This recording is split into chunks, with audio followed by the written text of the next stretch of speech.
This is a presentation of Northeast Streaming Sports.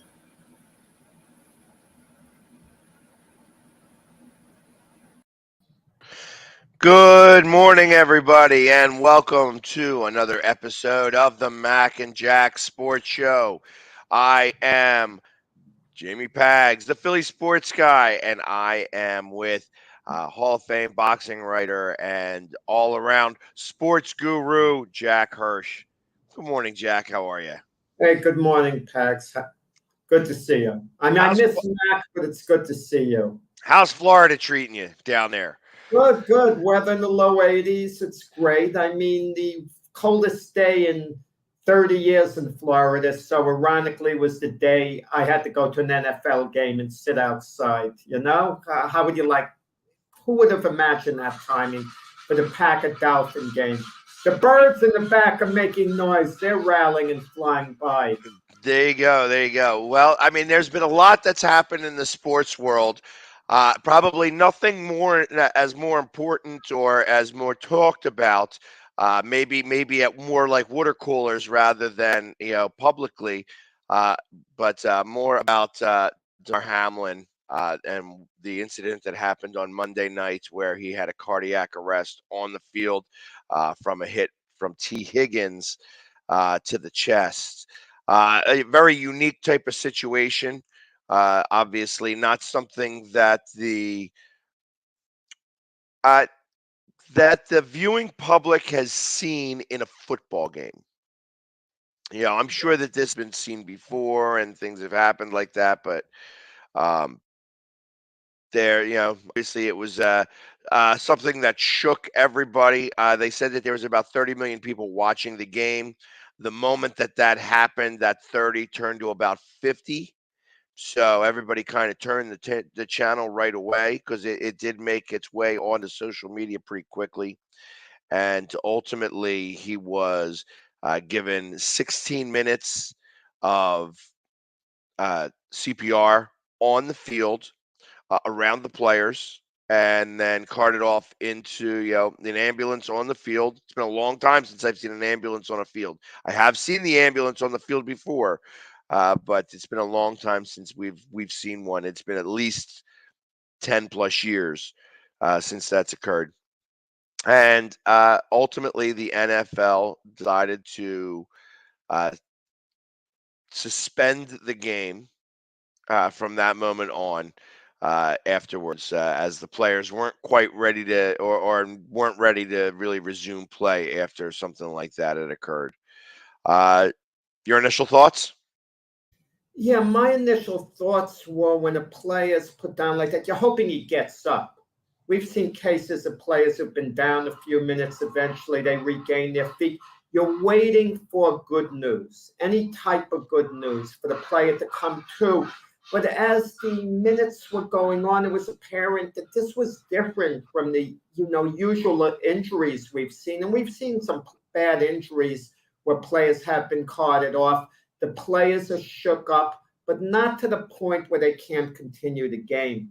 But this was different. You'd see the emotions. You'd see the two teams meeting together. You'd see the look on the faces, players crying. I mean, their mind was as far away from football as could possibly be. At one point, as I recall, Stefon Diggs called the team together, and he was trying to rally them. For what, I'm not sure. My impression was saying, guys, our heart bleeds, but we got to go out and win this game. Let's win it for our brother, whatever he was saying. I would imagine maybe it was along those lines. And you'd see the players around them. No one would be showing any type of emotion that they'd want to get back out there. And you knew it was something different. Immediately, this went to the news channels, Pax. CNN, Fox News, they're reporting on it like the moment it's going on. Because with all the injuries we see players suffer, how often do we see a player being given CPR? I mean, once someone is given CPR, that means they're truly in the danger zone, that their life is in danger. Right. And as far as the NFL suspending the game, that's still very vague. My impression was, in the beginning at least, the NFL is waiting to resume the game. The player is taken off, and the game always resumes after an injury, no matter what, always. But this didn't quite, Pax, come under the category of an injury. This came under the category of a life issue, of a life and death issue, which is something, very rare. I thought the NFL should have made it clear after a while, after 30 minutes or so, game is postponed, suspended, everyone go home. Because you also have the crowd there. Let's say you were going to resume the game by some chance an hour later. You're going to keep the fans in the stands that long, and I felt that as the minutes were coming by, it was obvious they weren't going to play. No one's head was in the right place to play the game. Okay, you could tell the Buffalo Bill players, they kind of just wanted, they just wanted to detach themselves from football because their thoughts were with Damar Hamlin. And the Bengal players as an organization, they didn't want to take advantage of the Bills' weakness. It's something about football. You do everything you can to win the game, You want to get every advantage you can. And even though this was a massively big game with a lot of implications for home field advantage and seeding throughout the playoffs, the Cincinnati Bengals didn't want to take advantage of the Buffalo Bills at that moment because they knew what they were going through. It was as if the Cincinnati Bengals were saying, look, we get no joy, and it would mean nothing to us to beat you in this condition. It wouldn't be fair. It's as if the Bengals felt they'd be cheating if they took advantage of the Bills.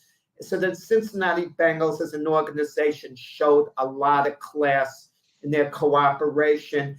And as far as the Bills, if there's any thought that they should have played the game, they were no condition mentally, the players. They've seen so many injuries in their lifetime, Pags.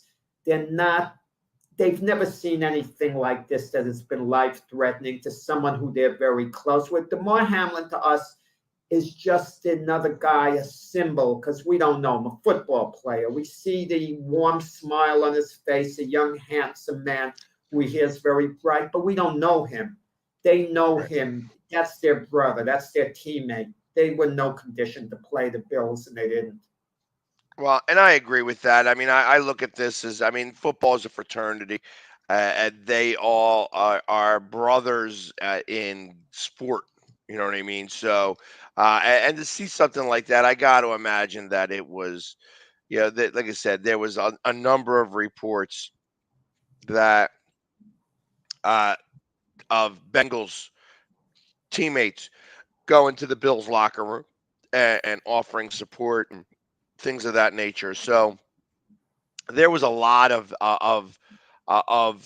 prayer and love giving, for this moment in time. Much more prayer than uh, than I've seen in a really long time for thousands of different reasons. You always hear about thoughts and prayers at moments time. This was one of those situations where there was a tremendous amount of God around, which was different than normal, moments, which again, it doesn't matter what you believe in or how you believe it. It's a matter of uh, the thought process. You know what I mean? Like, hey, our thoughts and prayers are with this kid, and it's like when they start praying on live television and things like that. That's a whole different scenario. I mean, it's not something that I've seen a lot of, specifically in the last decade or so. Uh, so it was interesting to kind of see that. However, Yeah. however, there was, with all of the coming together, there was some separation, and one of the guys who does his own podcast and television show, Skip Bayless, put out the tweets saying that, in essence, he kind of took out the sensitivity issue and put something out there to, more or less a question of what happens now. And he was chastised. I mean, he was definitely like he was tarred and feathered there, by the social media, 100%. Where people were saying, "Hey, definitely cancel him." And I'm not a fan of this cancel culture type of stuff, but in essence, he was like, "Hey, listen, you know, I know that this situation is pretty grim, but what happens now?" In essence, that's what he was saying. He could have probably said it better, than how he did. It's just the way the tweet came across seemed very insensitive, and that's not what he was going for, but that's how it came across. I'm And going to tell you something, Pax. People think different ways. I remember when the Met manager Gil Hodges passed away of a heart attack suddenly. Okay, I'm hanging out with friends of mine. I'm feeling for the man losing his life and his family. Okay, we're all young at that time, very young. But my friends are saying, "Oh, do you think Berra's going to be the next manager?" That's what they're asking. Who the next manager is going to be? And I'm thinking the guy just lost his life. Who gives a darn now? Okay, you deal with that later. But that's what's on their mind. It's like we hear about the next man up mentality in sports, but there shouldn't be an immediate next man mentality up in life. There's got to be a little bit of a mourning period out of respect. The day after Damar Hamlin, had that terrible thing happen on the field, he's clinging to life, and the next morning. Okay, and he still is, from what I would guess it could gather. But it was very precarious the next morning, and a friend of mine in the media sends me a story thinking I'd like it, that he wrote about a player in another sport for me to read. I didn't open it up yet. I know life goes on, but not immediately the next morning. I don't want to read a story he wrote on another athlete. Oh, I want to see how you like this story, Jack. I don't want to read it. Don't bother me. The timing was terrible. In a way, I was offended. He would send it to me the next morning, Tuesday morning. I wake up, he sent that out. See, I mean, now wait this a is the couple funny of thing days, about wait that. 2-3 days. See, here's the funny thing about that is that he may have not noticed it either. I didn't watch the game. So some of the severity of the situation was lost on me. I literally, and I want to tell you that I did the NFC East show, which we'll be showing we'll be showing a little bit later today. But in the process of that, it was, I immediately thought of, what are they going to do? That I went to the same place that Skip Bayless did, because the severity of the situation, I didn't see the replay. I didn't see the play at all. I still haven't even seen the video of anything that happened. So there's a piece of me that the severity of the situation is lessened because of the fact that I didn't get the shock value of seeing it as it happened. And we as a society look at football and at football players as gods. We worship very similar to gods. And when one of our gods, and it doesn't matter where he is on the pecking order, it has a situation like that, it affects us in ways that we aren't really prepared to understand. That's why, I mean, and the outpouring has been amazing, in terms of all of the thoughts and prayers. His foundation has raised upwards of $7 million. It initially had like a couple 100,000. 2,500 ago. Yeah, it was now it's at 7 million plus. So there are a lot of different things that went into this, that show a certain level of care and concern for the young man. I mean, he's a 24-year-old kid, that wound up having a cardiac arrest because of a very unique type of situation that has occurred. And you wish that you could snap your fingers and he'd be better. and that's Pat, that, and it solves that. But you're the ultimate fan, I would say. If I had to do a pound for pound fan list all over the world, I mean, you would be up there, if not the top, very close to it. My feeling is fans are the same in every sport. I mean, you're the same fan you are in football, basketball, baseball, boxing, if you went to. You're the same person. So it drives me crazy when I hear, well, people go to boxing matches because they want to see someone get hurt. Just don't give me that nonsense. Most boxing fans like other sports as well and attend other sporting events.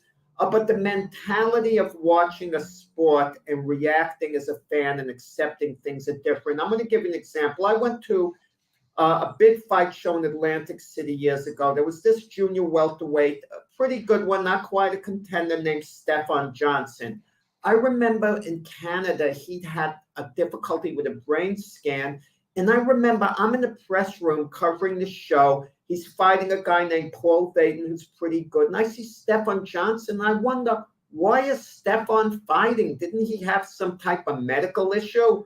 Why did he pass these tests, which he apparently did I believe it was the 9th round of the fight?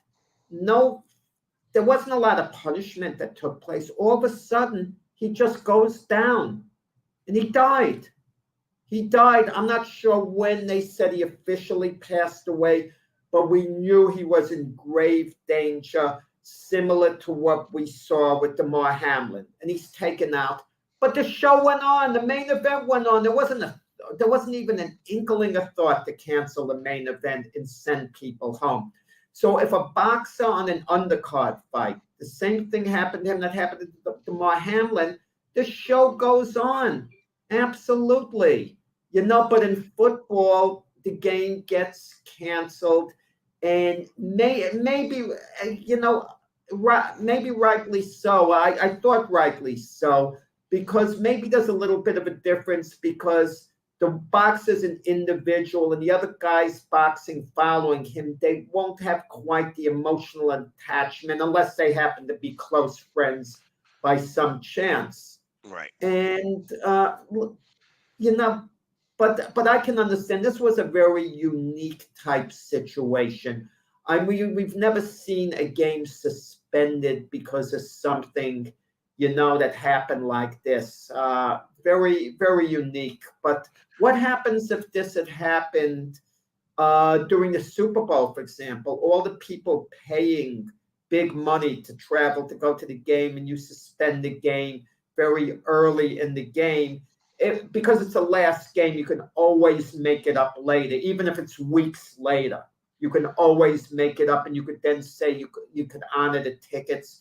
But with hotel reservations, airfare, this and that, it's tough. But Well, I mean, and that's the one thing that's not being spoken about at all.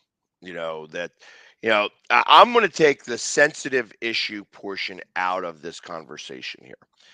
First off, is the NFL going to give a refund to those tickets?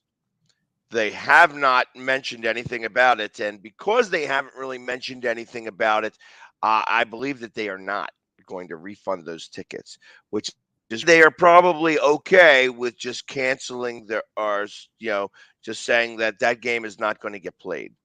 Truth of the matter is that, again, once you take out the sensitivity portion of this out of the mix, again, you can't be practical and sensitive in a lot of ways here. So the truth of the matter is that this is a Bills issue. And unfortunately, it would have to fall onto them as the issue, as the problem. So my thought would be is that realistically, is that Buffalo should wind up having to forfeit that game.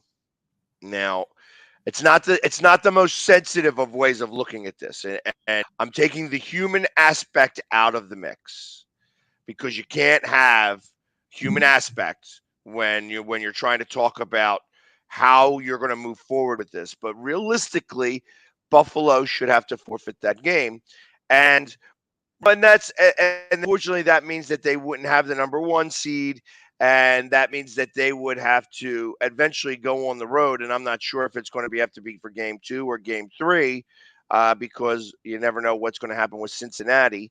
Uh, but because right now, as of right this second, at the way everything stands, if they don't play the game again, Cincinnati, would be the number 3 seed, which I do not believe is fair for them either. So, and if Kansas City loses, that's when all hell breaks loose, because now whoever's supposed to be the number 1 seed, it really goes back to that game. Well, they play the Raiders Saturday in Kansas City, and it's a winnable game for the Raiders. They've lost a lot of close ones. You can't discount their chances in a and game Kansas like City that. hasn't been playing great. But Pat, for Buffalo to have forfeit the game, okay, that means Cincinnati had to be willing to play the game. If Cincinnati said, no, we want to play the game, continue it, and then Buffalo said, we're no condition to will forfeit, then I agree it should go down technically as a loss for Buffalo, technically, and it should go as a loss on their record. But come on, let's be realistic. Can you imagine Cincinnati said Monday night, no, we want to play the game. If they don't play, they have to forfeit. Let's say Cincinnati pushed the issue. Yeah, I'm looking at that. They wouldn't do that. I wouldn't do that. But they were sensitive at the time. Now you have to go back to the practicality of it. Like, okay, this is now there is now, and I believe that the NFL does have protocol for this. It's not necessarily for this type of unique situation, but there is a protocol in place for stuff like this. And my thought is that ultimately, now that the sensitivity issue in terms of the caring for the teammates, like that the care given to the teammates was done. Right? They postponed the game or suspended the game from that moment on, and ultimately, there's not a time. Like, the only time you'd have been able to replay this game or restart this game would have been the next day. And realistically, you can't even at that point.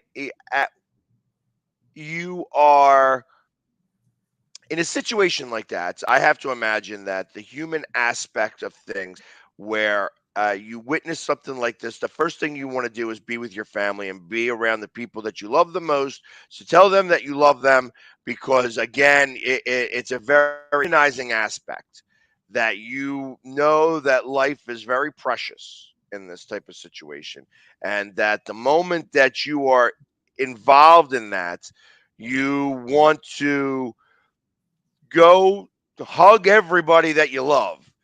So just in case something like that, just in case your moment is next. And that's where I kind of feel that they weren't going to be able to replay this game, because the only time that you would be able to play this game would have been the next day. Pax, no one is talking about it, but Cincinnati was up 7-3. It's early in the game, but it counts for little. They're up 4 points. It's like saying the game is relatively early, but we're giving you a 4-point edge to Cincinnati, and they're at home. I think they had the ball, and they were driving again, and it's like so. Yeah, right now, since Cincinnati, they did the right thing. But let's say hypothetically, Cincinnati is forced to go to Buffalo for the AFC Championship game, and they lose a game there. They might feel in a way they were cheated, that the game should have been at Cincinnati, that they would have won at Cincinnati. I think the best solution is this. For sure, if it comes down to Cincinnati playing Buffalo in the AFC Championship game, hypothetically, I don't think Cincinnati should have to play at Buffalo unless Cincinnati loses their last game of the season and Buffalo wins theirs. That changes things. But let's say the Cincinnati-Buffalo game that took place would have been the difference making Cincinnati's favor had the game played out and they won. I don't think they should play at Buffalo. I think the game should be put on a neutral field. That would be the fairest thing to do, the AFC Championship game. And I think Buffalo would understand that. You guys can't have that advantage because Cincinnati was deferential to you. And the Cincinnati was winning the game against Buffalo. Let's not forget that. And that's why I believe that this has got to happen. Where the truth of the matter is that you have to, if you have to complete this game out, there's two scenarios that I think would have been okay to do. You call the game a tie, or Buffalo, unfortunately, would have to take the loss. That's unfair to Cincinnati to call it a tie. They might say, but that's what I'm saying. That's what I'm saying. Those are the two 3. situations that it would have to occur, where a tie didn't matter to either team. Right now, but it does matter. It does matter. Right now, Cincinnati, I know their main concern, their thoughts are with Damar Hamlin and the Buffalo Bills as well, right now, okay? Right. And it'll always be with Damar Hamlin, their thoughts. But as far as a unit, an organization, it's going to get to the point where they're not going to want to be shortchanged in the playoffs because everyone's goal is the same. Cincinnati is going to have they're going to feel deprived if they see the Buffalo Bills hoisting the Super Bowl trophy because they had the AFC Championship game at home when it may have been Cincinnati at home, perhaps going to the Super Bowl. At that point, they're not going to be as happy about it. They're going to somehow feel, Buffalo shouldn't accept this, or they should share it with us in some way. Well, even the though problem is going to manifest a lot sooner than that, because ultimately, either way, Buffalo would be the 2, or Cincinnati would be the 2, and the other would be the 3, which means that game is going to happen in the divisional round if everybody holds serve. So ultimately, you're going to see that in 2 weeks from now, rather than in 3 weeks from now for the championship game, because you can't be the number 4 seed because Jacksonville or is going to be the 4 seed. So, but I believe that's why I feel that this is when you take out the sensitive issue, and I'm not being insensitive by saying the things that I am. I'm just trying to put some practicality to the mix, is that unfortunately this is a Buffalo issue, and Buffalo, because of because of the fact that we weren't able to resume the game, we're not able to make the game up because of the timing in the season and things of that nature, that this game has to go for a loss to Buffalo. And at that, they would have to relinquish the fact that they were above Cincinnati in the seeding. Yeah, but you're making it seem like the Buffalo Bills players had a choice in the matter. Now, technically, yes, they could say, no, we're playing this game. We're going to win it for Damar. We're playing it for him. But logically speaking, they were in no type of mental condition to go through with the game. They were lost. This was no longer sports. This was no longer, it wasn't about football anymore. That was the furthest thing from their mind. They were in a state of shock what was going on. I mean, I was at a Yankee game a couple of days after Thurman Munson was killed in that plane crash in 1979. And I could tell the Yankee players were like zombies on the field. Zombies.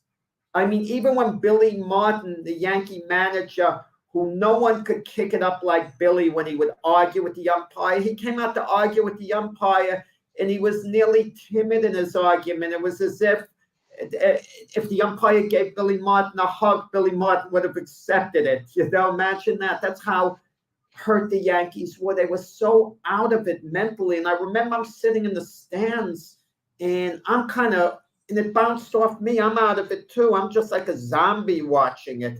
And they're watching this unfold with Damar Hamlin, at that moment. They had no choice in the matter because emotionally they wouldn't be human if they could all of a sudden suck it up and go through it again.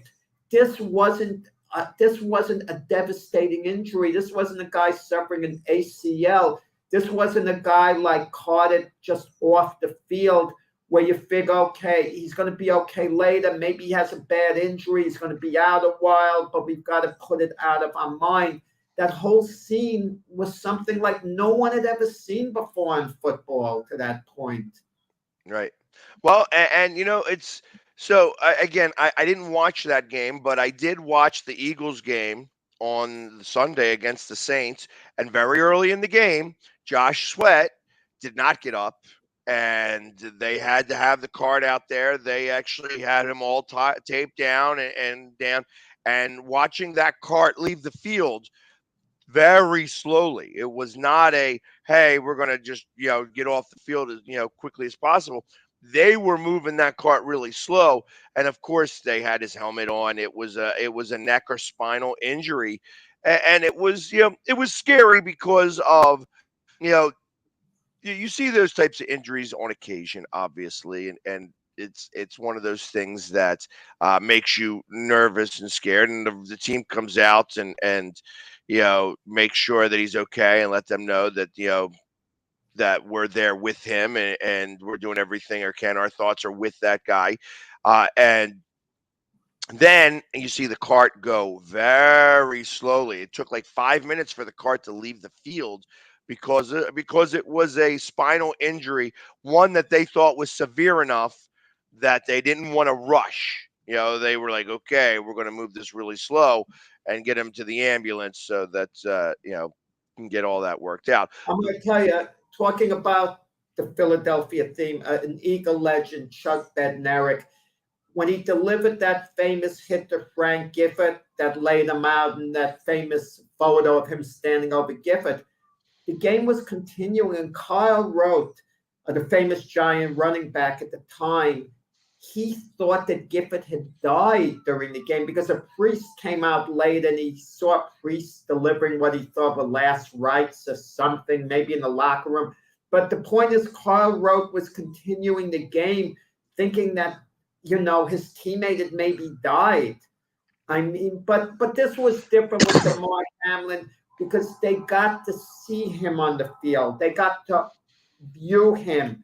And they saw the dire straits he was in, and they saw how frantically, CPR was being delivered and everything else.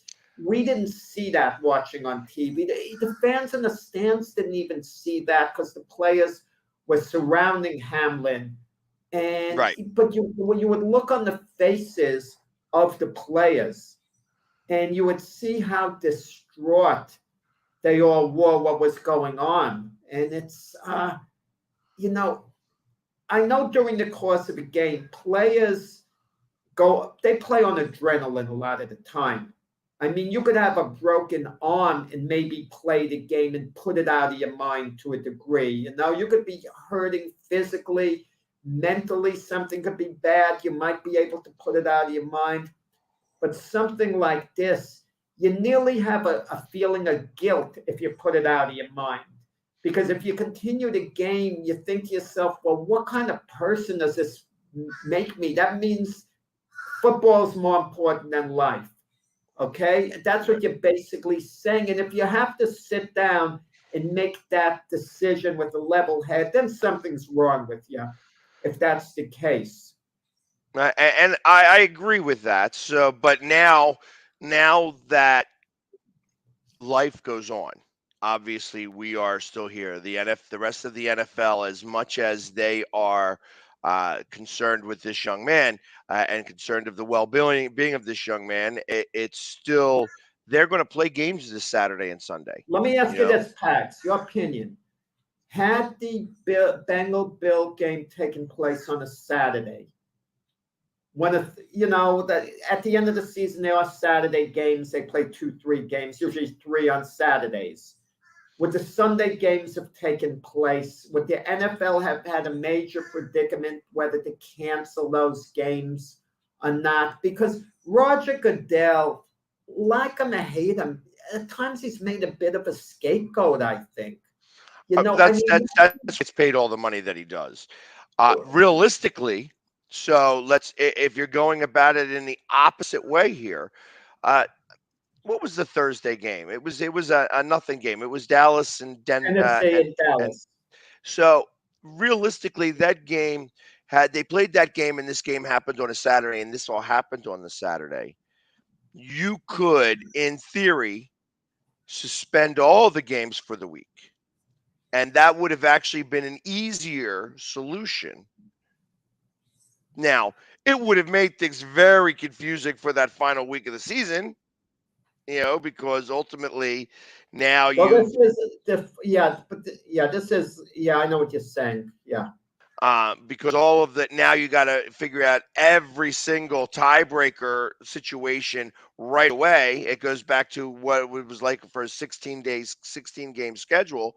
However, it would have been an easier way of solving the problem they are faced with now, where you have two teams that are going to have their percentages based off of 16 games and everybody else based off of 17 games.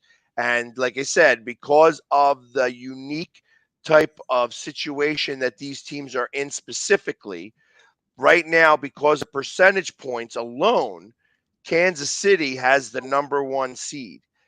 Had Buffalo won, Buffalo would be the number one seed. So it's going into that game at the moment.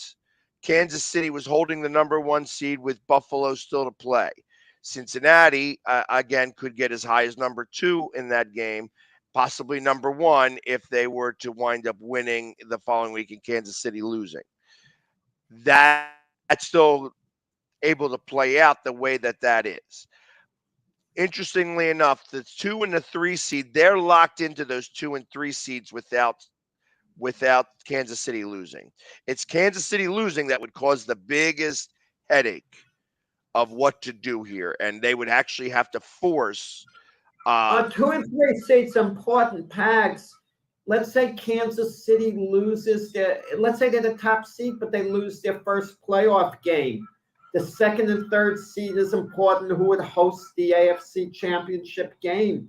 Correct. The implications don't end. We don't know how the playoffs are going to turn out for sure. We can't assume the number one seed is going to have the AFC Championship game at home. They're going to have correct, but that's the difference. Games. That's the difference with this is that the 2 and 3 seed is going to have to play in the second round of the playoffs. So now it's automatic. You got to find out who's going to be the home team, and that's assuming everybody holds serve. Now, the 2 and 3 seed this year, they have to win their first round playoff game. Only the number one seed gets a bye. Correct. That means Kansas City with the number one seed would not play. Pags, and that makes it extra important because the number one seed has to only win 2 games to get to the Super Bowl. Everyone else has to win 3 games. So just the mere math itself helps them. They automatically advance around while everyone else has to earn their way into the next round. Correct. So, but that's where the headache comes into play here, because Kansas City winning, if they win the number one seed, and they have the number one seed right now, if they win this game outright, they wind up with the number one seed, and then the 2 and 3 seed, was literally being played for in that game. Well, and if Kansas City loses Sunday, meaning if the Bengals would have beaten the Bills, had the game played out, and then the Bengals won their last game, Bengals would have been the number one seed.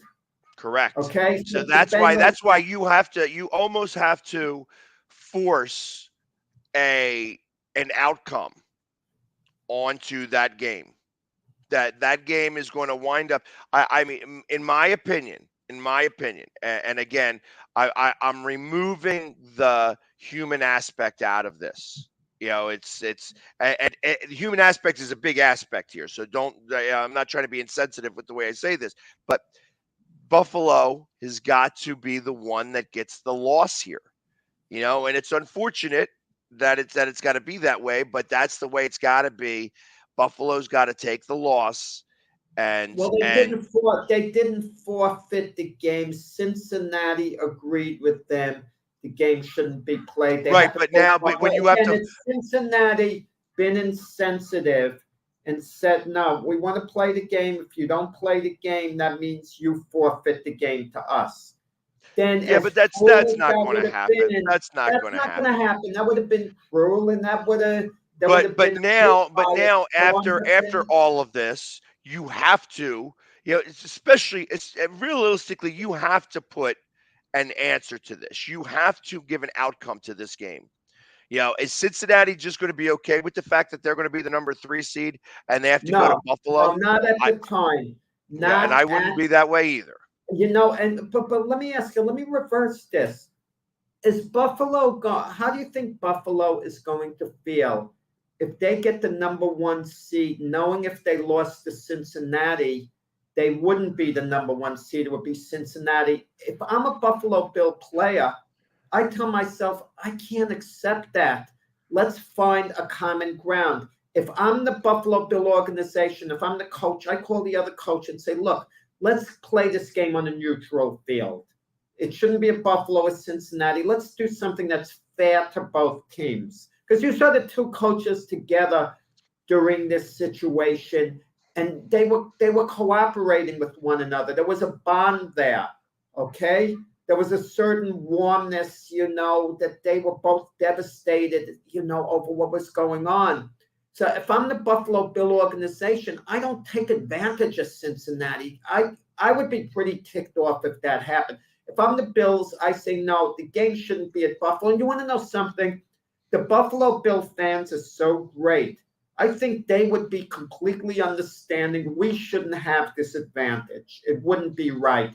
That's how wonderful I think the Bill fans, and I think the Bengal fans too, would be appreciative. They'd have that bond.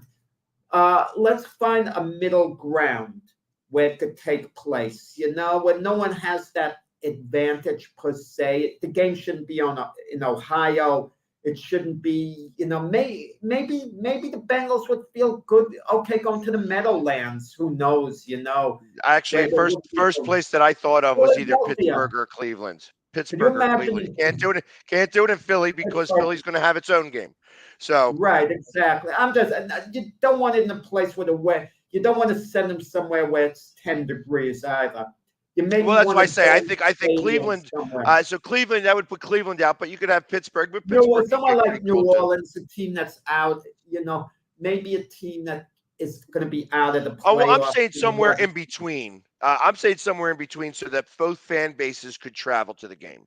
That's again, if that's the way that we're going to go, then you want to have it that Pittsburgh or Cleveland's the only 2 spots that you could possibly have this. Because it's not as ridiculous of a drive to get to Cleveland from Buffalo or Pittsburgh, and same thing from Cincinnati. It's a little bit of a drive, but it's not so ridiculous that you wouldn't be able to have your fan bases arrive there to be able to watch a game.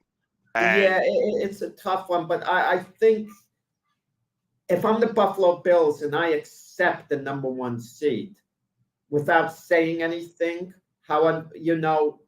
not trying to work something out for Cincinnati. To me, that would be classless. If that scenario. I don't know that that's Cincinnati loses their last game. If Cincinnati loses their last game of the season and Buffalo wins theirs, all bets are off on that. That means Buffalo, I guess, should be the number 1 seed, as long as they come ahead of Kansas City. Right.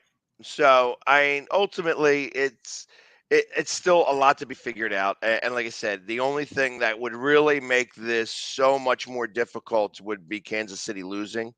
But I still believe that you have to render a decision into that contest to be able to say one way or another, or just say, listen, if realistically, this game was supposed to be in Cincinnati. Obviously, it was in Cincinnati before it ended. That a playoff game between those 2 teams should be in Cincinnati. Do you think there's a possibility, because they're going to have to come up with some type of a ruling? Do you think they maybe change the playoff format a little bit where more than 1 team gets a bye? No. Maybe, to go to another round. I don't know. It's a messy situation, but the NFL is going to have contingency plans in place very, very soon, because they can't wait till after Sunday's games and then say, well, we'll do this, we'll do that. I think they have to let the teams basically know what might be at stake beforehand. That's absolutely correct. I believe that the NFL is going to have to come out. Obviously, there's no game tonight. So you're going to see I think they're going to wind up having a decision probably either by tonight or definitely by tomorrow, end of business, so that there are decisions that can be made and game plans be made for these teams so that they can understand what's at stake here. Again, it's unfortunate, but I think that, when all is said and done, I think that they're going to wind up giving the loss to Buffalo here. And it's just, again, No, they're not going to do that. No, no way. No I, I, way. I think that We have I'm, think this. No way. honestly, It'll be that's the called a hard no part about count. this. Right, but that's, It yeah, I mean, how are you going to be able, uh, like, it'll be how do you called a take care no of this? How do you deal with contest. it? Basically, you don't. It won't go on the record one way or another, and it'll be as if the game wasn't played. What would bother me a little bit, okay, once hopefully DeMar Hamlin is well and good. That's still first and foremost in everyone's mind. We talked about in the beginning of the show, but you can only talk about DeMar Hamlin's physical condition so much at this point. We're all waiting for more news and we're all hopeful for good news to come out. But until then, I mean, the NFL, as much as they might want to talk about possible playoff scenarios, what should be done, keep this in mind. If they talk about it the way we're talking about it, it's bad public relations for them. They're going to be accused of being insensitive. How can they talk about this while DeMar Hamlin is still in a coma? You understand? So the NFL, I'm sure they have plans in place, but they really can't talk about them until the right time. But the right time is coming up because the games are coming up, and all the teams want to know as far as what their potential playoff seeding is. But out of respect, information is being withheld. Well, I'm trying to find right now if the NFL has any type of protocol in place for what's going on. It's and No, it doesn't, there's never nothing like this before. But Pags, I mean, we'll revisit. I'm sure we're going to revisit this. It's Thursday. The games, resume on Saturday. Actually, with the NFL, bulk of the games Sunday, but we have a couple of games on Saturday. The Chiefs and the Raiders, big game as far as seeding as we've been talking about on this show. And then you have an enormously big game. The Jacksonville Jaguars are hosting the Tennessee Titans. The winner wins the division, goes to the playoffs. So that's a big game in itself. But it still feels a little uncomfortable talking about football, with DeMar Hamlin, what he's going through. But realistically, in the coming days, people are going to talk about it more and more, and people are going to be in the stands Sunday cheering. Close to 60 years ago, when President Kennedy was assassinated, it took place on a Friday. And 2 days later, the NFL played their games. Pete Rozelle, the NFL commissioner at the time, he was under a lot of pressure to play the games, to cancel the games. They went through with the games, even though the nation was mourning. At that time, 1963, presidents were really revered. Unlike today, they were really revered. And Right. Kennedy was revered by a large segment of the population. Even those who didn't support his political views, there was a lot of sympathy because he was assassinated, how he got killed suddenly. Nation was in deep mourning. NFL plays the games. Pete Rose later admitted the biggest regret of his time as commissioner, the biggest mistake he made was the NFL playing the games on that Sunday. He wished they hadn't. So the commissioners are always under the microscope. It even happened Monday night. The NFL didn't say for sure the game was off until over an hour later. Time was going on and on and on. And even when it became apparent the game wasn't going to be played, you saw a lot of fans in the stands still. It's as if they were waiting for the game to review. Everything was vague. It's Right. still vague what was happening. But you want to know something? I'm not condemning Roger Goodell.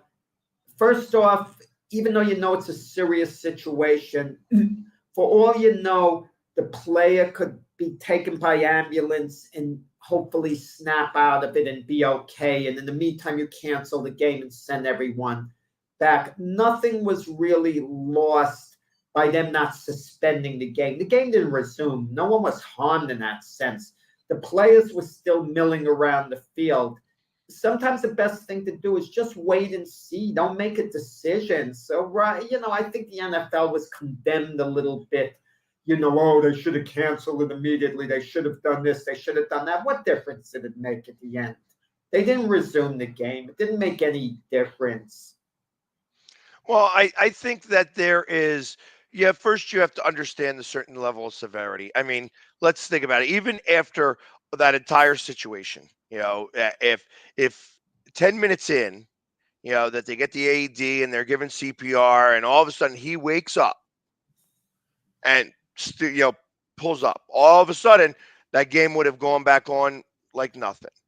Now, again, that didn't happen. So, but ultimately, like everybody would have had that huge sigh of relief. Like, hey, this stuff actually does work. The CPR, the AED, all that stuff was able to come into play. And we had a close one there. Everybody would have been able to go back or expected to go back and play the game. Even though you went through all of those emotions. The Buffalo players went through all of those emotions. The Cincinnati players went through all of those emotions. I mean, T. Higgins, that guy has been getting a lot of, criticism. You shouldn't get any. Yeah, you know what I mean? It's like, and this happens every game. Every game there's somebody who's getting hit in the chest with somebody getting their head put down, with a helmet. So it's not like that, but he is getting a lot of flack for that now because now people want to be angry. People want to be angry about this. So, but they don't know how to express it, and they're taking it out on him.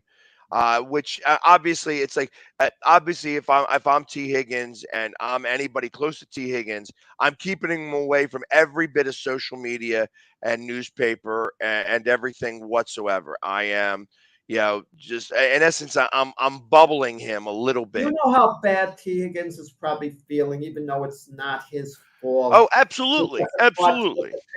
He's probably devastated by the mere fact that his helmet made contact with Damar Hamlin. And even though he's not at fault, technically it did contribute to the injury. It was flukish. By all accounts, this was a completely flukish type thing.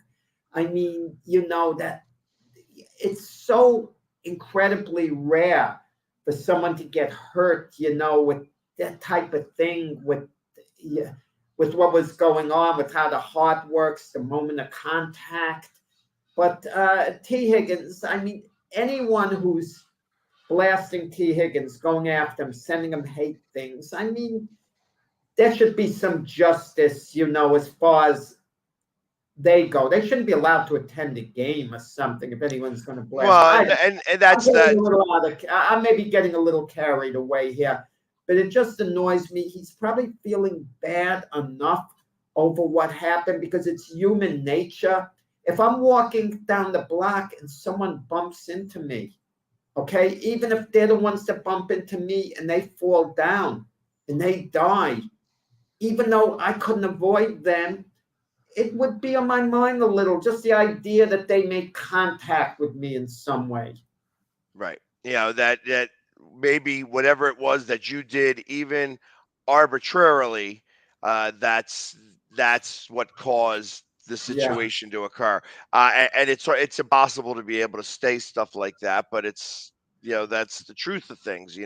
That people take responsibility, even if it wasn't anything that really occurred. And I got to imagine that T. Higgins does feel a touch bit responsible for this, even though what he did was done every game, literally every game, and quite possibly like every day in practice Well, like Bart this. Scott, former linebacker, he mentioned T. Higgins. Well, by him lowering the head, it caused such and such. I don't think Scott meant it in any malicious way, like the player took a cheap shot. He was just saying it's part of the game and that caused it. And no one wants to hear that in a situation like that. I think I think RG3 then criticized Bart Scott. You just don't say things like that. You're Well, out of because it puts a certain thought process to everybody else. You now start to weaponize some of the fringe people that have very strong keyboard muscles. That's people that are miserable want to remain miserable, and they're going to do everything they can to uh, start to push a certain narrative. And ultimately, you know, that's and unfortunately, there's people like that out there. You know what I mean? Like I said, it's the same thing.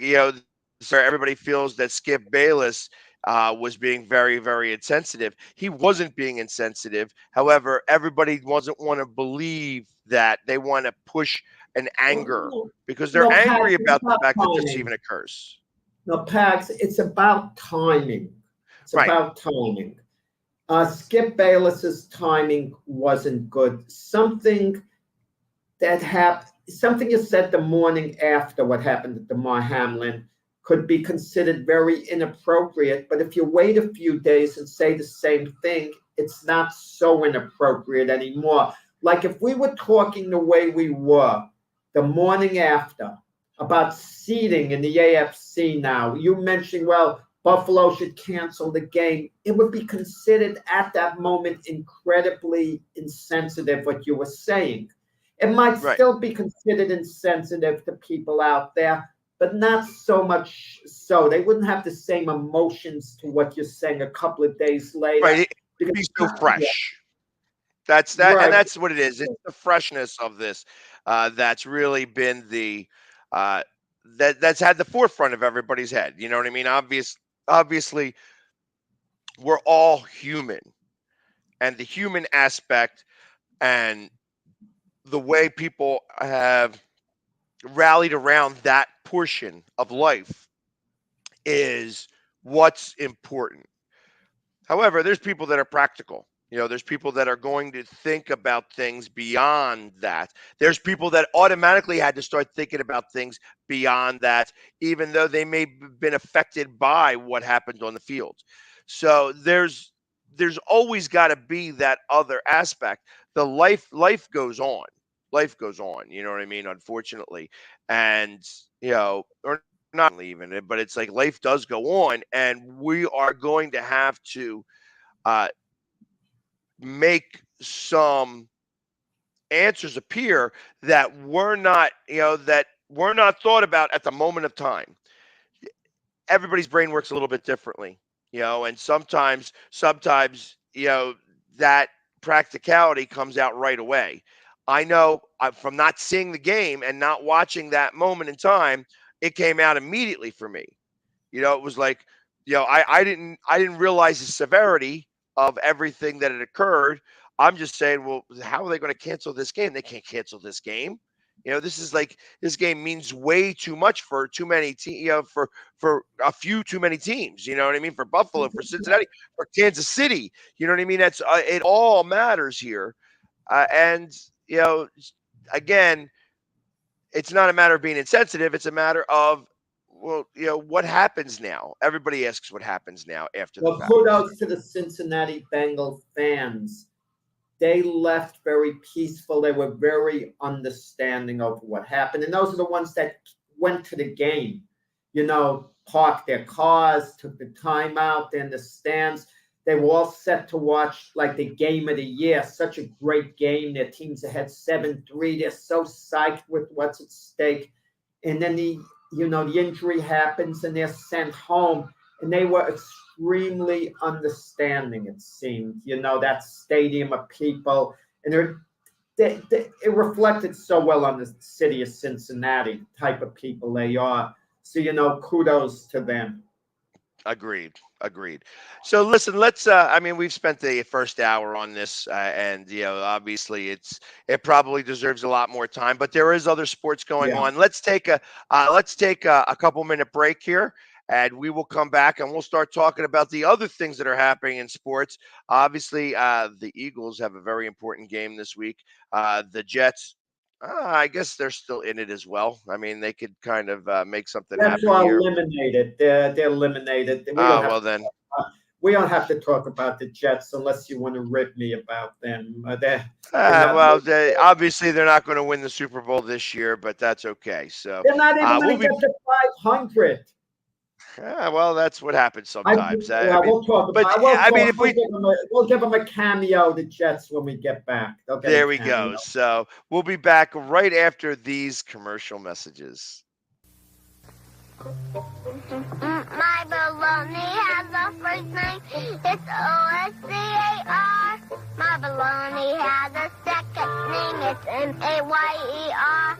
Oh, I love to eat it every day.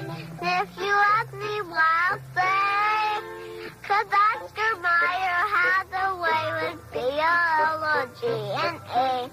Oscar Mayer, the first name in Bologna. How's that? Please, give him out. Mr. Green? Mr. Green? Yeah. You need any help? I just want you to know, I think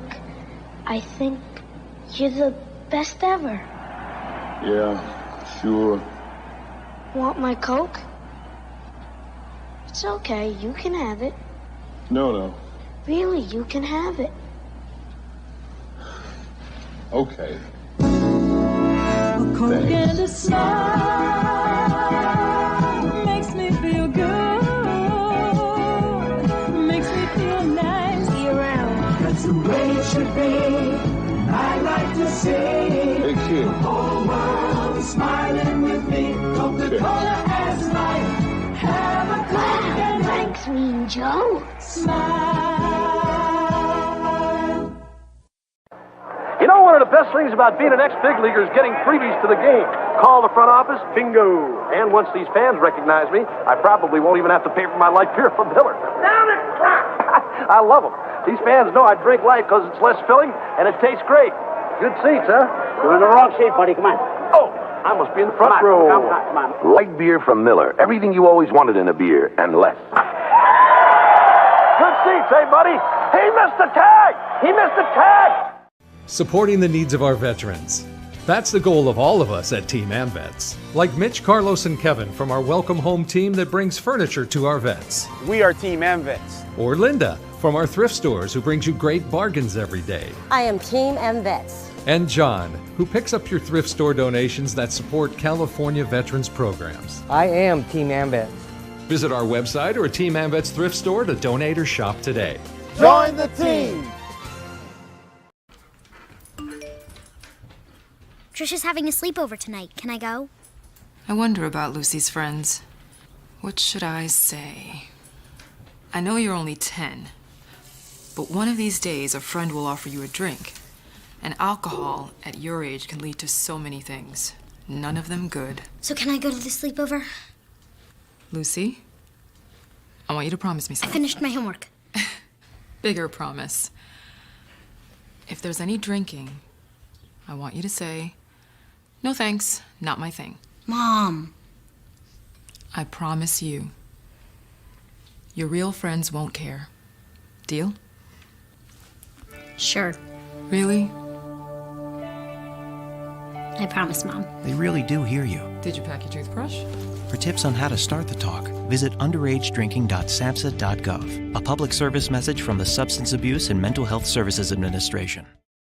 I mean, you can see right now, without LeBron, Lakers are struggling. Let me tell you about a team I hate, all right? I know the Dallas Cowboys fan is here, so I had to make sure he knew how much I hate this team. I'm ready. I've often said that the people who run baseball, they try very hard to ruin it. I'm from Brooklyn. I don't have a problem saying it to his face. Oh, I'm from Brooklyn. Hey, get any...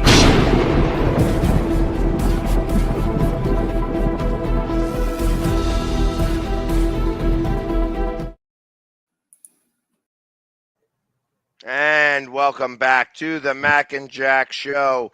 I am filling in for Mac today, who should be back tomorrow with everything. So, like I said, we spent a lot of time talking about the Bills-Bengals game.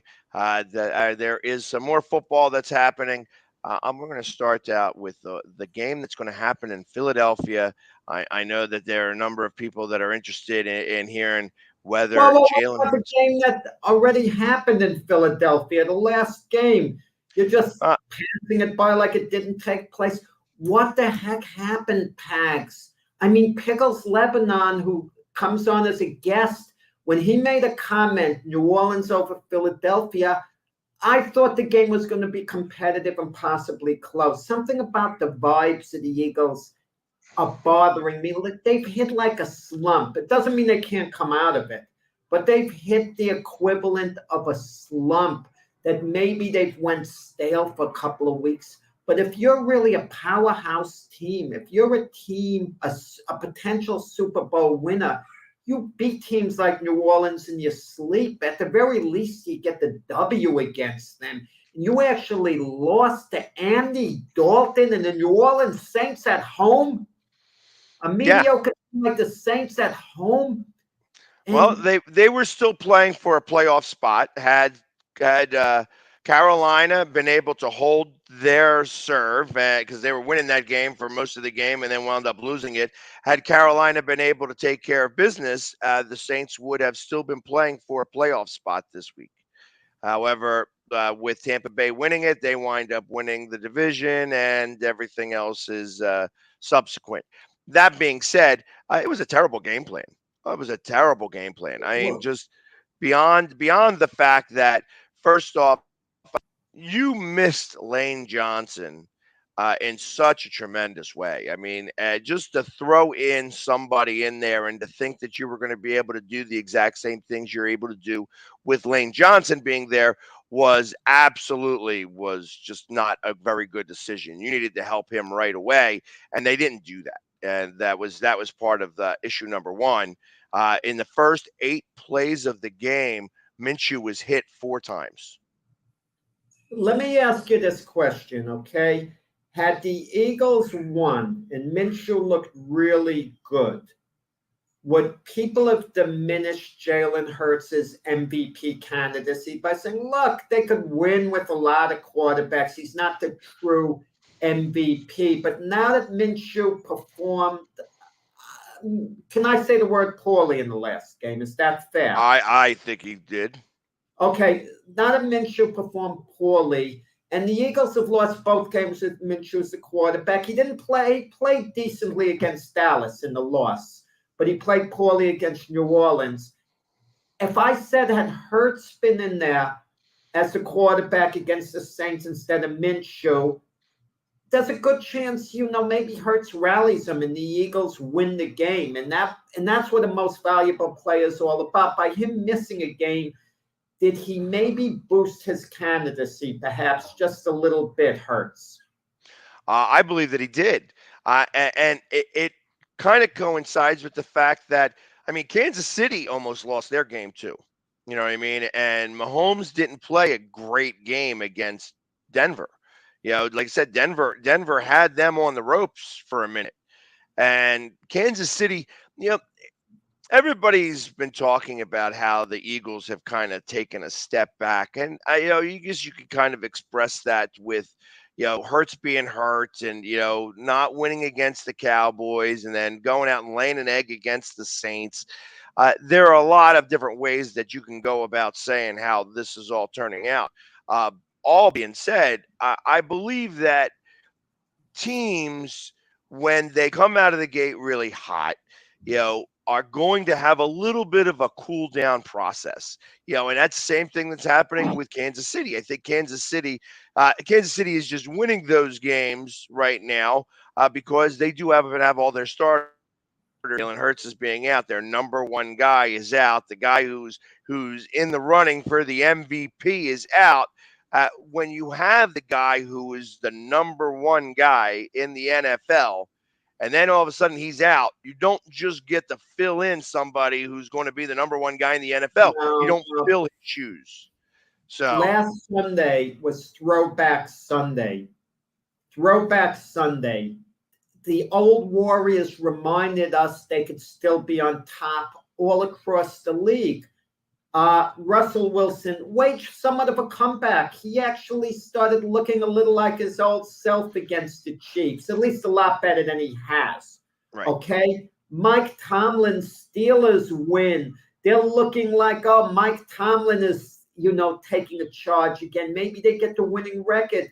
Tom Brady leading the Buccaneers, to win over the Panthers. 3 long touchdown passes to Mike Evans. All of a sudden, we're wondering, is there any Buccaneer magic with Brady? Aaron Rodgers leading the Packer charge when it looks like they might make the playoffs.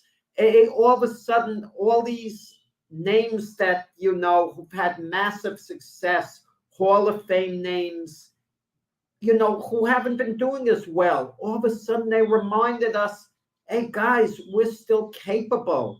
When all is said and done before the season's over, we might still be the king to the throne. Agreed. I don't know that they're the king to the throne, but I think that there are times when you can recall on different experiences, especially in games where you're able to make things kind of happen. And that's what you may see with like a Brady and with Rodgers and even maybe a Russell Wilson, where he was able to kind of recall some of the all past glories and make things happen in that regards. I think that will be kind of short-lived. Listen, it makes for great drama. Obviously, I love the fact that Green Bay and Detroit are, almost like in a play-in game here. Obviously, it's Green Bay is in and win, even though they do not have the 7th seed right now. That's Seattle. I'm going to want to talk about that in a moment, but I want to go over, the Giant Eagle game, which obviously is, to use far and away, the most important game of the week. It's so ironic with everything the Eagles did this year. This is what makes it ironic, Pags. This is basically a must game for the Eagles. It doesn't end their season. They're going to playoffs regardless. The only true must game is when you're really facing elimination for the most part.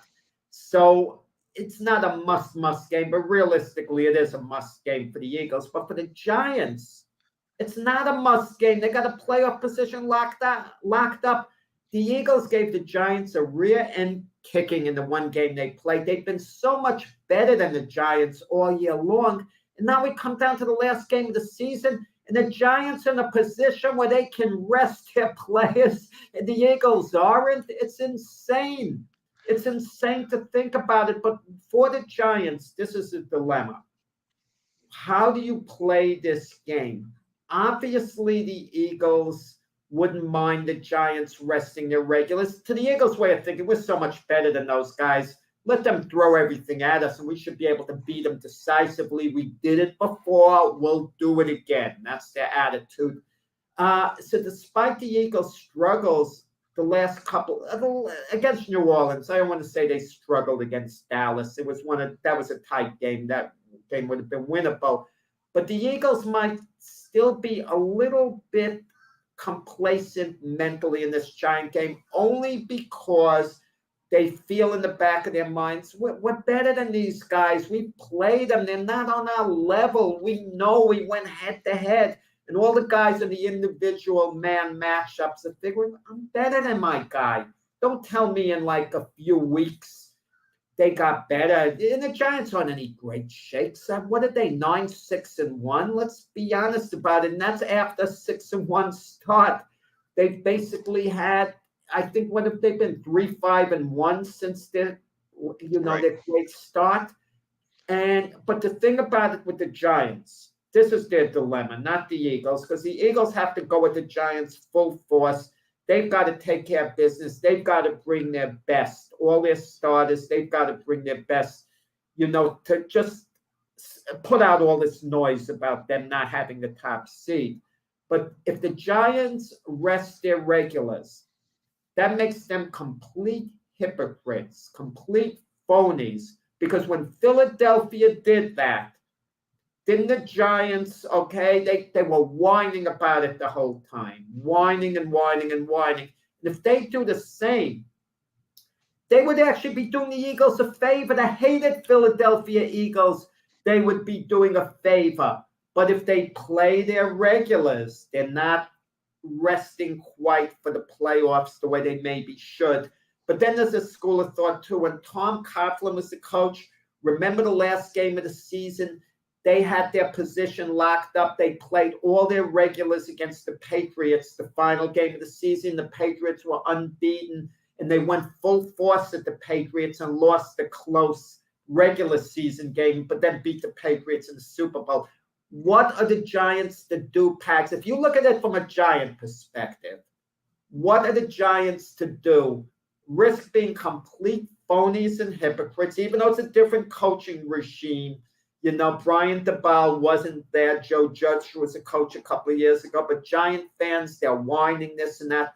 Or do you just go all out against the Eagles and play your regulars?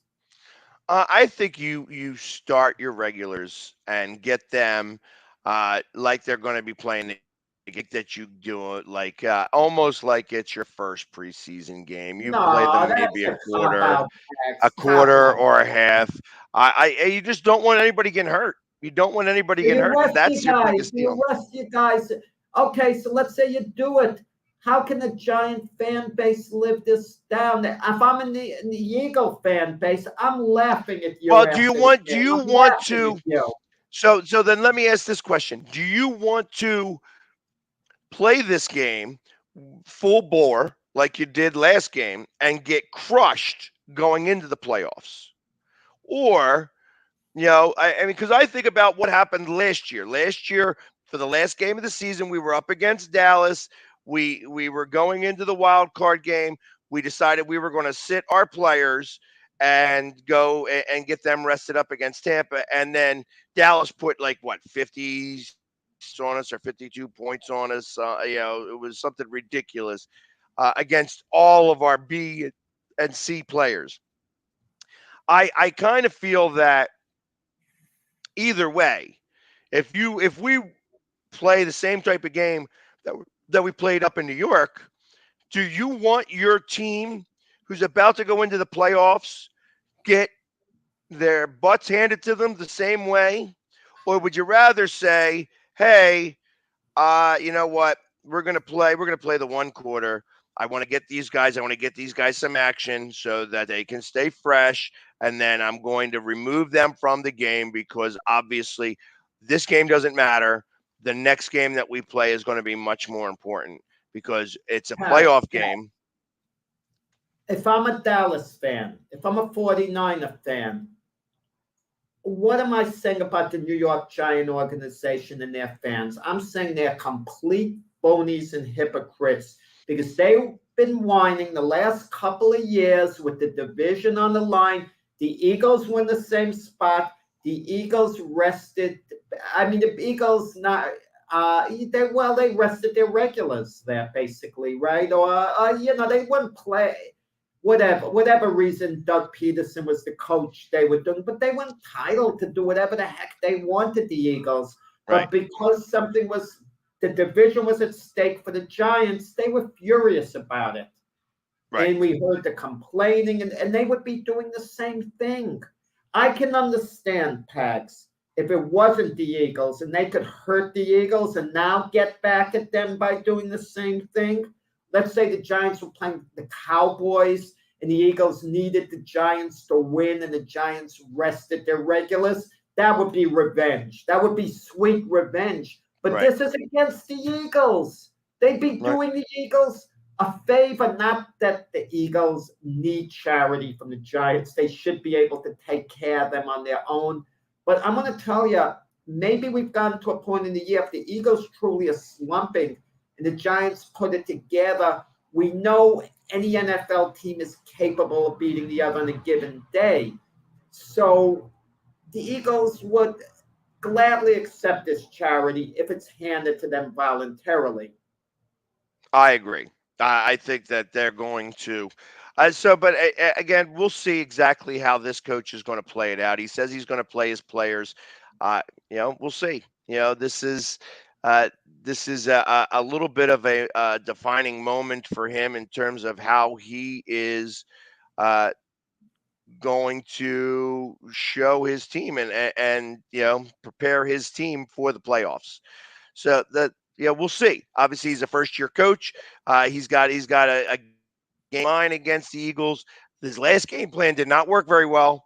So, and I would think that as we are playing this game, that if I was the Giants coach, I wouldn't want to get our butts whipped again, with my starters. Well, sometimes you play as second stringers, and you could actually be a little better once in a while. I'll give you an example. If Tyrod Taylor gets the quarterback instead of Daniel Jones, that means so much to Tyrod Taylor to perform well because he rarely plays. You never know. Let me ask you this.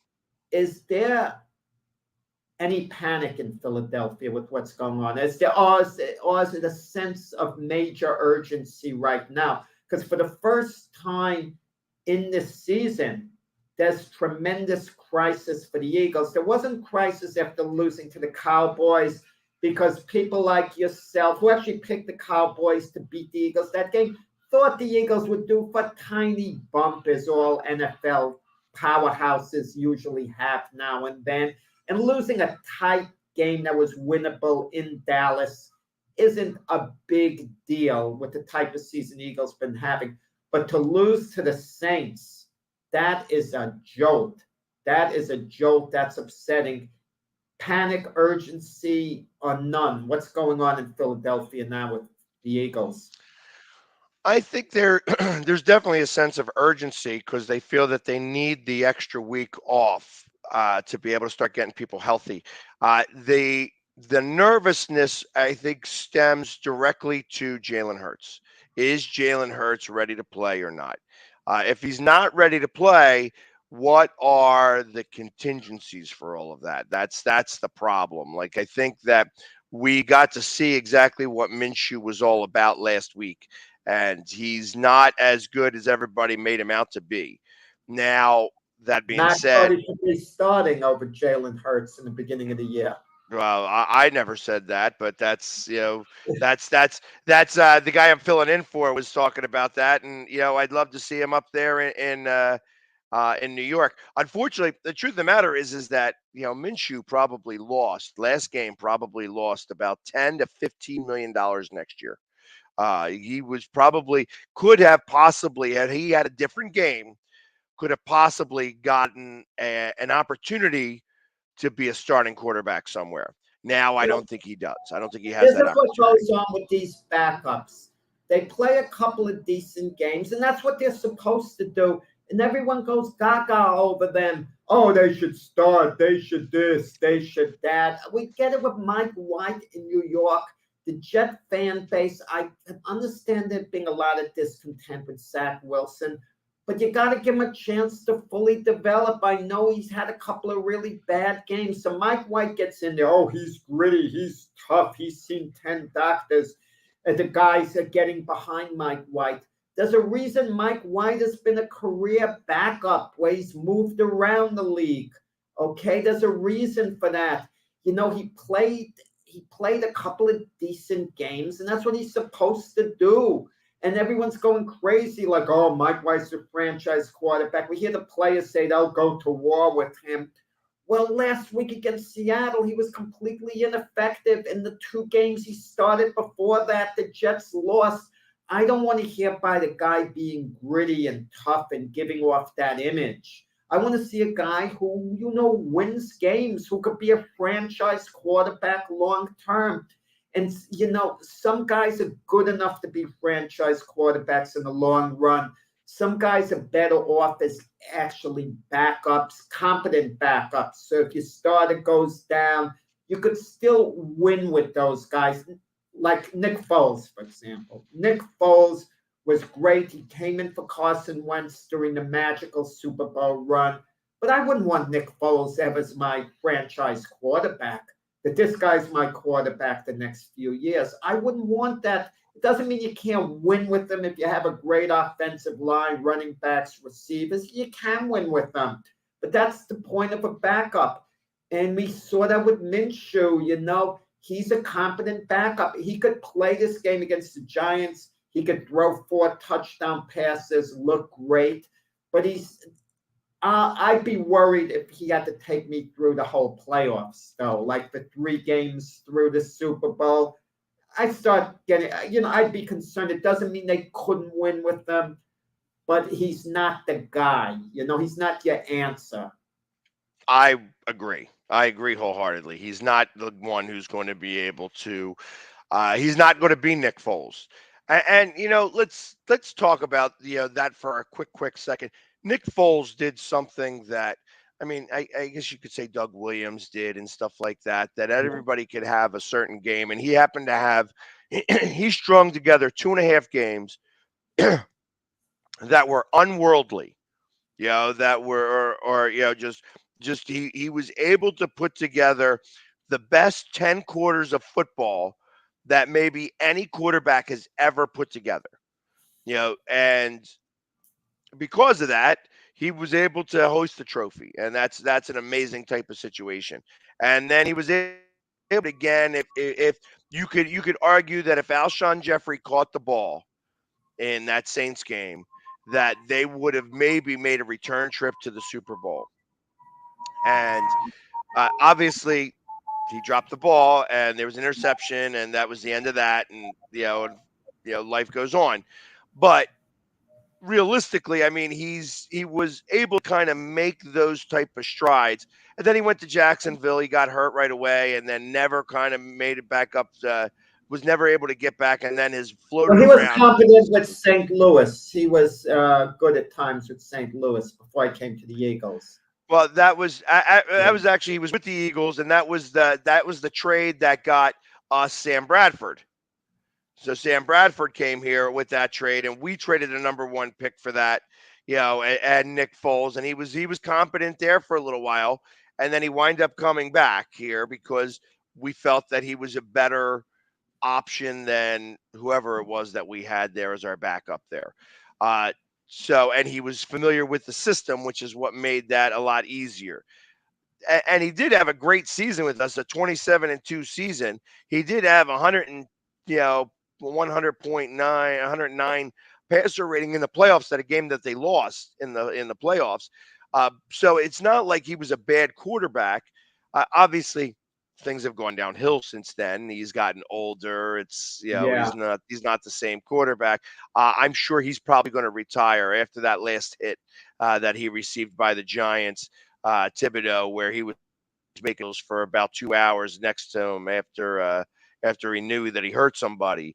I feel that. Thibodeau, how did you feel about that hit with Thibodeau?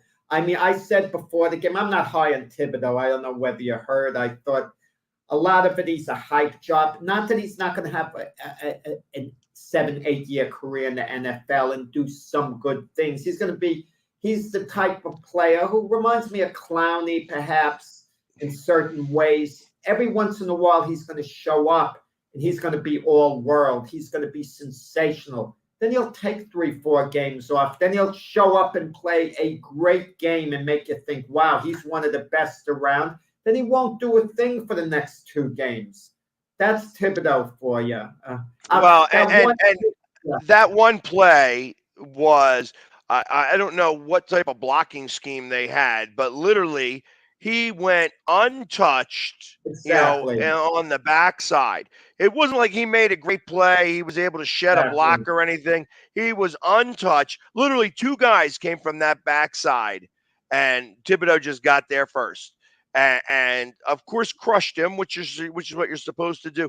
But then to do snow angels for literally 7 minutes, as his hand is hitting Nick Foles as he's down on the ground. So he looks over and sees that he's down on the ground, and then he says, "Oh, I put him to sleep." Such a classless dude. He's just a classless guy. Jeff Saturday, the Indianapolis Colts head coach, who was a center for the Indianapolis Colts. So he spent his career as an offensive lineman as a player of high note for a lot of years. You know, with Peyton Manning, was Peyton Manning's center. He was mad at his team, his players on the offensive line, that they didn't do anything about it. The question is, what could they have done about it? They could have attacked Thibodeau, physically beat him up. Chances are they may have been ejected from the game or whatever. But it's kind of like a gray area. What exactly can you do when another guy's celebrating him? Can you just run into Thibodeau and go on top of Thibodeau and hit him with an elbow, you know, fall on top of him and do this, that? What did Jeff Saturday want him to do? He wanted him to defend their guy, Nick Foles. But what could they do? Yeah, actually, truth of the matter is that when they see that whole scene going over there, I don't know that you need to do anything.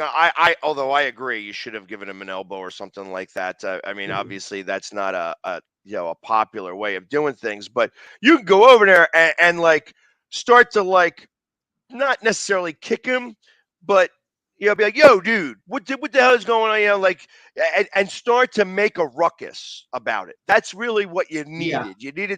You didn't need to push the issue. You need to make a ruckus about it so that you could be like, yo, I actually, what you're doing is wrong. You know, and it was like, because you make a couple of snow angels. Everybody does a celebration.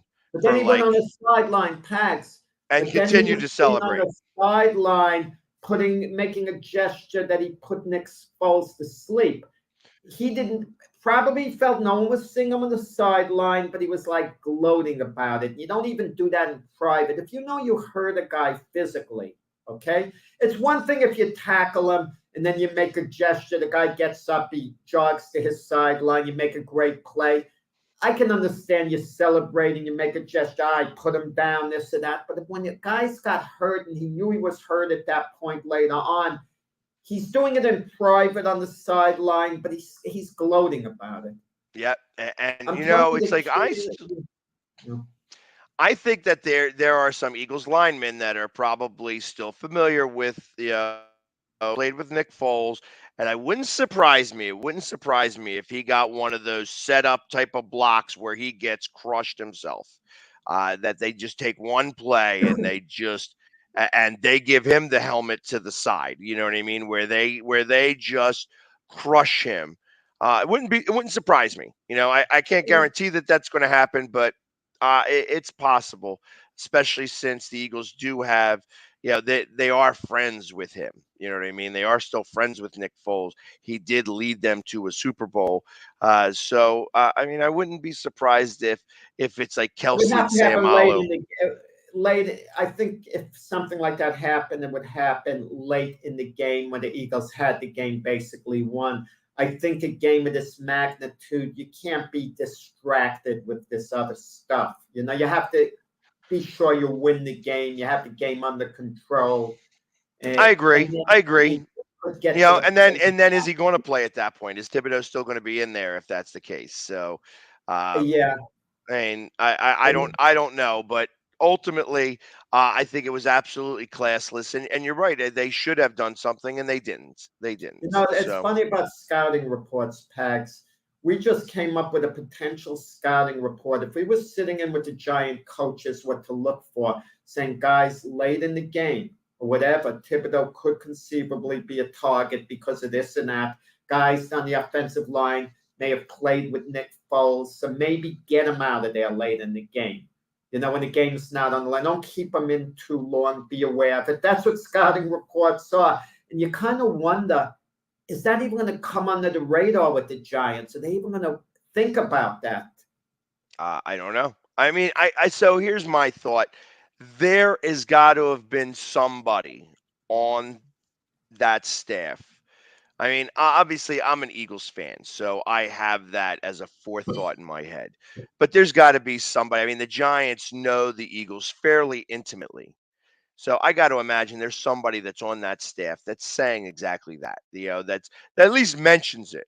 You know what I mean? Whether they make it as part of the game plan or as part of the scouting report or anything, I don't know if it blips on their radar.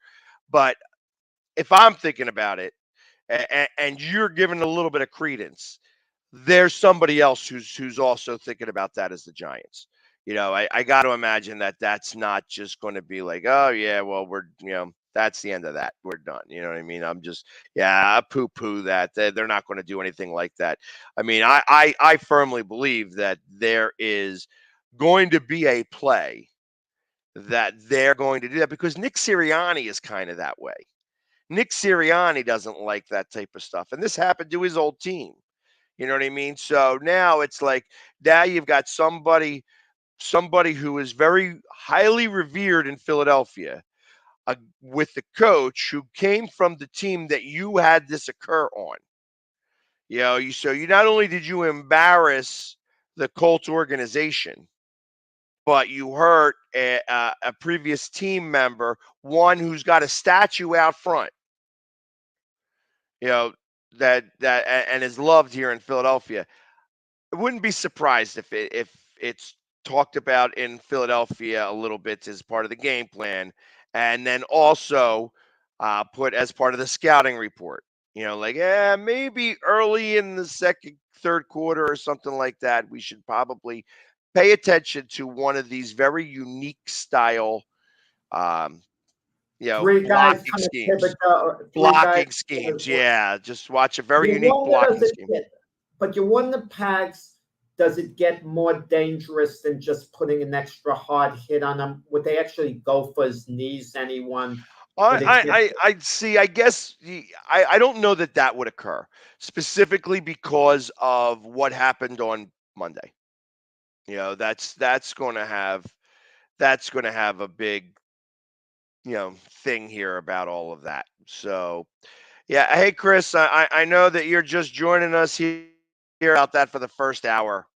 So we're not going to rehash that again, but if you go back and take a look at it, that first hour, he's talking about the Shannon Sharpe and Bayless situation. They're going at it. Just quickly I saw some of it. I don't watch as much of these talk shows as I used to be because I'm tired of a lot of the hypocrisy. I still watch, don't get me wrong, but I do it, when it's convenient for me. I don't go out of my way. The thing with Sharpe and Bayless, my initial thought was, is this show business? Are they just trying to create a buzz? But it seems there's some real tension going on between them. And I've never been the biggest fan of either guy. I've always considered, Shannon Sharpe, the mouth that roared. A lot of hypocrisy there. He has a loud, authoritative voice. I don't mean the man's a hypocrite in himself. I don't mean that. But some of the positions he takes, Skip Bayless, I just think he's not my type. He's just not my type. What I mean? If you say A and B, he's going to say, RST. That's how far away he's going to be. And Skip Bayless, I understand you have to come up with opposite things. You have to come up with controversies. But Troy Aikman, I know, can't stand Skip Bayless. Skip Bayless was putting out rumors about Troy Aikman being gay years ago. It was unrelated to everything. And Troy Aikman, couldn't stand him with a passion. And Skip Bayless, just not my type, I'm going to be honest. And Sharpe the same way at times. They're highly intelligent guys, don't get me wrong. But now there seems to be a true personal conflict on the air that's carrying over. And you don't know how long they could maybe continue to work together but there's always that little element of doubt. Maybe they're staging this to get some ratings because, look, we are talking about it. But if you ask me, I feel it's on the up and up, and there's some conflict going there between the two, which makes you wonder, can it be patched up? How long you can work together? Because when two people have a similar show, certain personalities take effect. Like Greenberg. Greeny and Golick. As it came to my mind. What got me with the two of them, they did that show together for double-digit years, right? And Greeny seems so detached from Golick, like Golick didn't even exist. When Golick did the NFL draft, when he was called up, where they have guests say, well, with the number so-and-so in a later round, Greeny's doing commentary. He said, oh, former Eagle legend, you know. He didn't say my partner, someone I'm very fond of, who I did a show for. It's like Goldberg didn't even exist him. It was so businesslike. And Right. but Greeny was upset. I mean, Goldberg was upset when Greeny was leaving. He didn't keep him in the loop at all. But sometimes you wonder, like, listen, I worked with someone once in my field of teaching in the phys ed department. We were together for years.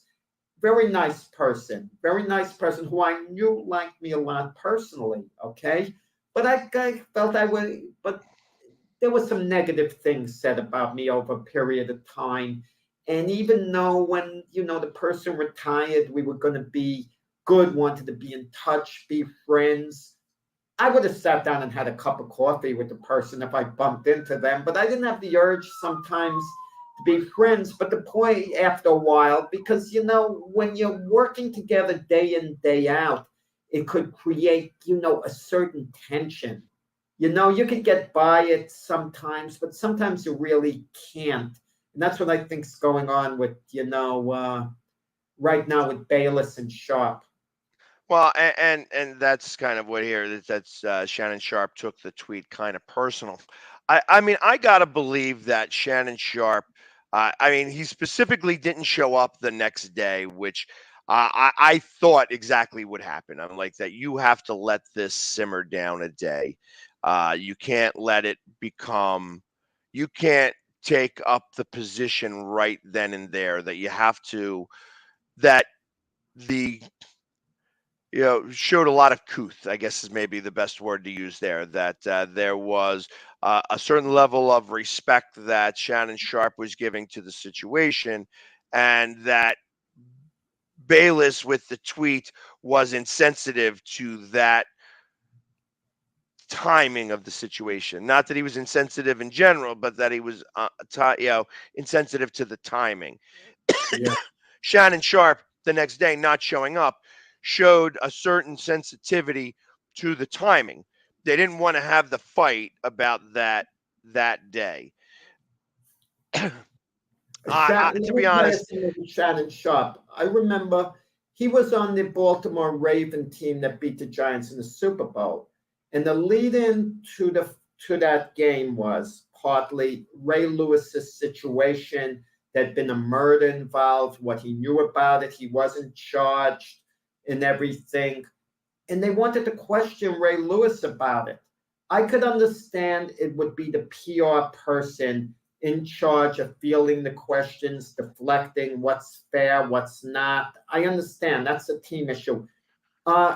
Shannon Sharp reprimanded the media. Ray Lewis was there basically like a puppy dog, his head down, and Shannon Sharp is talking loud, authoritative, basically giving it back to the media. Well, Ray this, Ray that, like he's the mouthpiece, you know. So don't. So I don't want to hear with Shannon Sharp and some of his positions, even when it went back to Drew Brees, when we were having all this going on with George Floyd, all Drew Brees said was, and he didn't mean disrespect to anyone who was taking a knee, but he maybe said it the wrong way, in the sense that I'll never disrespect the American flag. I'll always stand for it, okay? Wrong way of putting it at the time by Drew Brees. Wrong way of putting it. But considering what Drew Brees had done for the New Orleans community and everything, everyone made Drew Brees public enemy number one, led by Shannon Sharp. But to Shannon Sharp's credit, and I give him a ton of credit for this, Drew Brees did call him to talk about it. And then Shannon Sharp went on a show and seemed to be very forgiving of Drew Brees after. So kudos to Shannon, showing that he could change and adjust. But this tweet, he's a former player, Shannon Sharp. It's kind of like a fraternity. And Skip Bayless's timing just was bad. Like we were talking on our show, the way we have talked on our show today, if this was Tuesday morning and you were talking like this, I probably would have cut you off, Pax. I don't want to hear about this. I don't want to talk about playoff scenarios. Leave me alone with it, you know?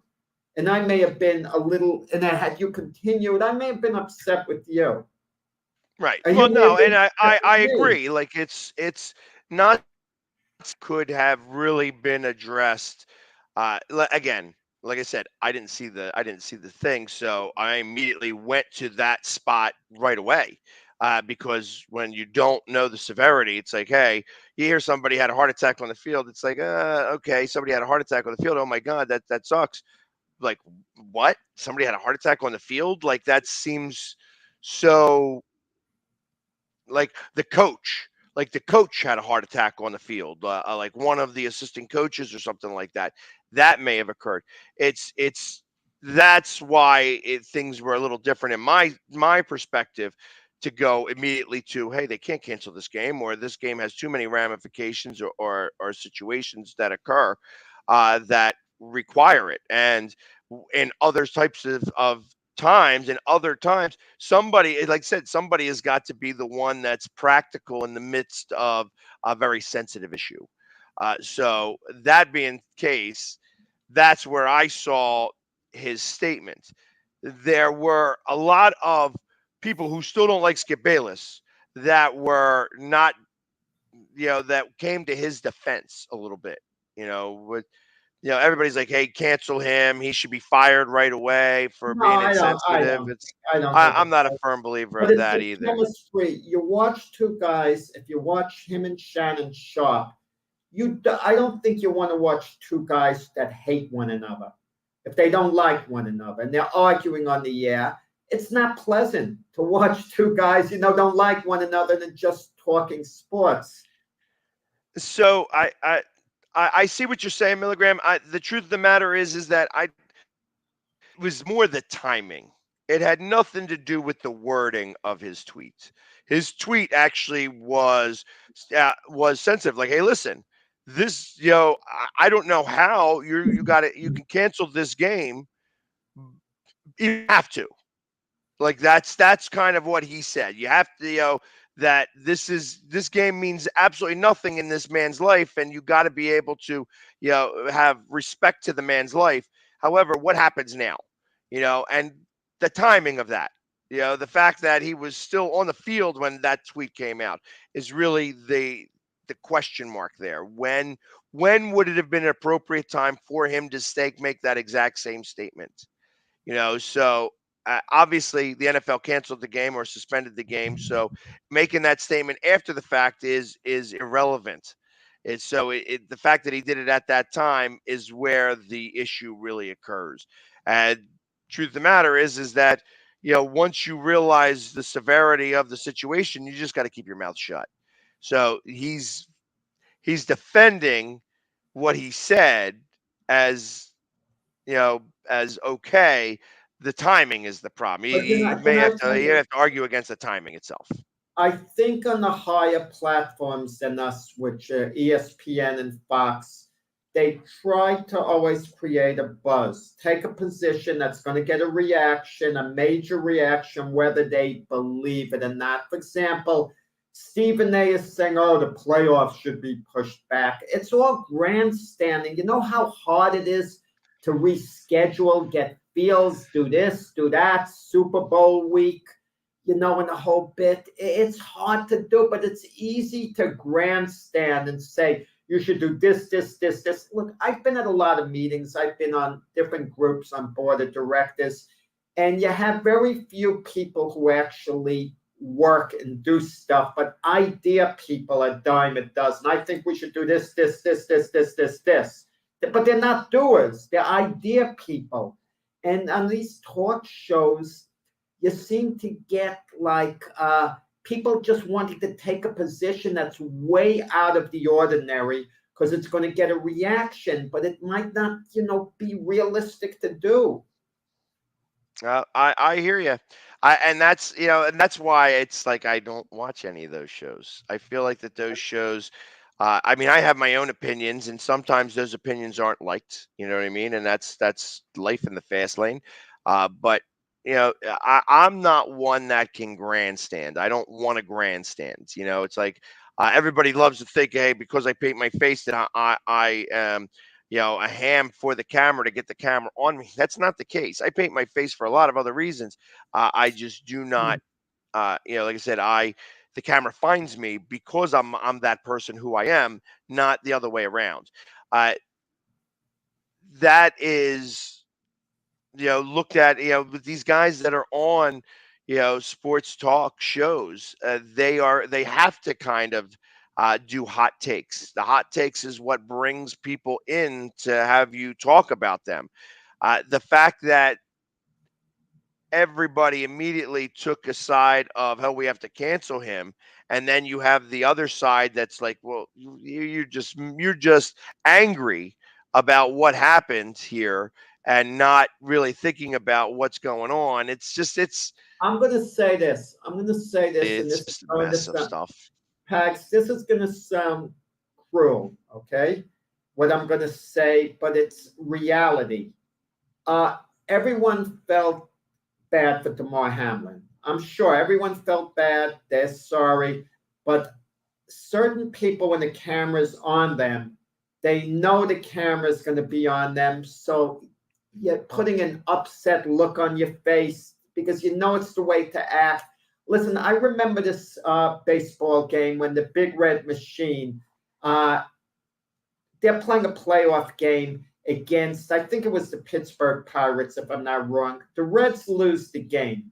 As soon as the game's over, you see the dugout, Johnny Bench is laughing. He noticed the camera on him. His expression completely changed. He's looking like this, shaking his head, starting to walk, because the camera's now on him. But you want to know something? There was nothing a matter with laughing at that moment, because sometimes when something's going bad, you need a little levity. You might make a quick joke and smile. Well, that's the way our guys, we'll get them next time, like that, But Right. People want to see the sad look. It's all, like the image. Every player was hurt. Every player was shook up badly by what was going on. Don't get me wrong. But also, the point I'm trying to make, there's a way that's politically right to act. The politically right thing to act in people's way. Oh, the moment the kid was down, cancel the game. Just cancel the game, end it, send everyone home. This is more important than football. The idea that we didn't get word that the game was off for a while is now upsetting people. Like, oh, you don't care about them, you just care about the game. People like to grandstand.